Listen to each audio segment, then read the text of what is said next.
گھر سے تباہ ہو جاؤں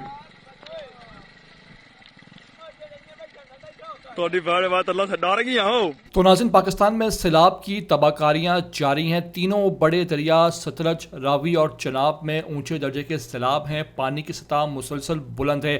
اس موقع پر دریائے راوی میں دیکھا گیا سیلاب، اور پھر ستلج اور اب چناب بنا ہے مرکز نگاہ۔ جی ہاں، چناب کے مقام پر انتہائی اونچے درجے کا سیلاب ہے، اور 10 لاکھ کیوسی کا سیلابی ریلا جو ہے وہ یہاں سے گزرنے کا امکان ہے۔ اس سلسلے میں پاکستانی فوج نے ایک حکمت عملی اپنائی ہے، اور ویسے ہی حکمت عملی ہے جیسی قادر آباد ہیڈ ورکس کو بچانے کے لیے اپنائی گئی تھی۔ جی ہاں، جھنگ کو، چینوٹ کو اور دیگر جو شہر ہیں جس میں ملتان بھی شامل ہے اس کو بچانے کے لیے ریلوے پلیٹ فارم پر دھماکے کیے گئے، شگاف ڈالا گیا، پانی کا رخ تبدیل کیا گیا، اور اپاشی کا جو بڑا انفراسٹرکچر ہے، زمینیں ہیں، زرخیز فصلیں ہیں، ان کو بچا لیا گیا ہے۔ اس موقع پر جو بڑے میجر شہر ہیں جس میں جھنگ ہے، چنوٹ ہے، ملتان ہے، ان کو بچا لیا گیا ہے، پانی کا رخ تبدیل کیا گیا ہے، اور اس سلسلے میں اب خوش خبری یہ مل رہی ہے کہ جو پانی کی سطح ہے وہ تینوں دریاؤں میں بتدریج کم ہو رہی ہے، اور اگلے 24 سے 48 گھنٹوں میں سیلاب کی جو سطح ہے پانی کی وہ تیزی سے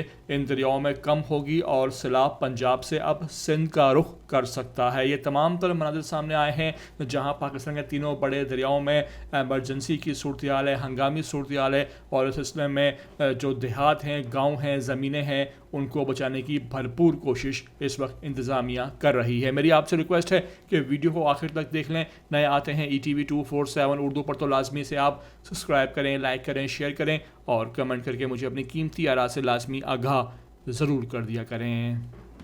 گھر سے تباہ ہو جاؤں بات اللہ سے ڈر گیا ہو خدا دی۔